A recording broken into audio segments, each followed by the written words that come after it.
আসসালামু আলাইকুম, welcome back to my channel. আপনাদেরকে দেখাবো আজকে আমার ছাগলের খামারের ছাগলগুলো। আমার খামারের সবগুলোই খাসি। এইগুলো যা দেখতেছেন সবগুলো খাসি, এর মধ্যে শুধু একটা পাটি, তাও গত মঙ্গলবার কিনে আনছি কুন্দার হাট থেকে। এই যে গাছের সঙ্গে যে দাঁড়িয়ে আছে এটাই হলো সেই পাটি।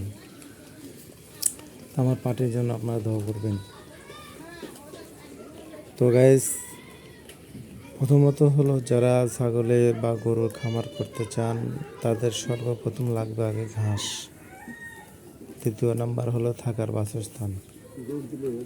এই দুইটা জিনিস যদি আপনার না থাকে তাহলে পরে ছাগল আর গরু যে সেক্টরই কোন আপনি টিকে থাকতে পারবেন না।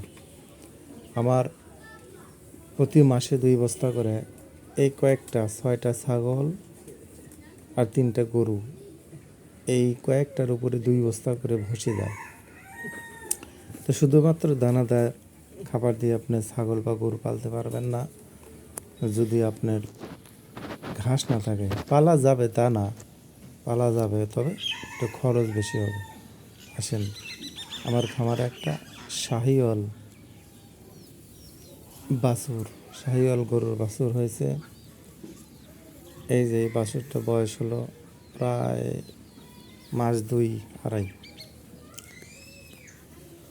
এটা আমার খাবারেরই বাছুর।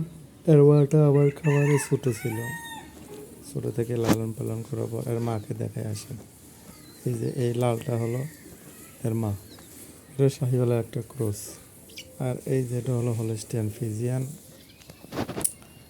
এটা আমি 67,000 টাকা দিয়ে ক্রয় করেছিলাম। এখন 7 মাস গাভিন চলতেছে। তো মূলত যেটা আপনাদেরকে বলবো সেটা হলো, যেটাই করেন আপনার ঘাস থাকা লাগবে। আর এই ছোটো বাচ্চা দেখতেছেন, এই একটা আর এই যে একটা ছোটো বাচ্চা, এই দুটো ছোটো বাচ্চার মা 6 দিন বয়সে মারা গেছে। তো তাদেরকে দুধ খাওয়ায় মানুষ করেছি।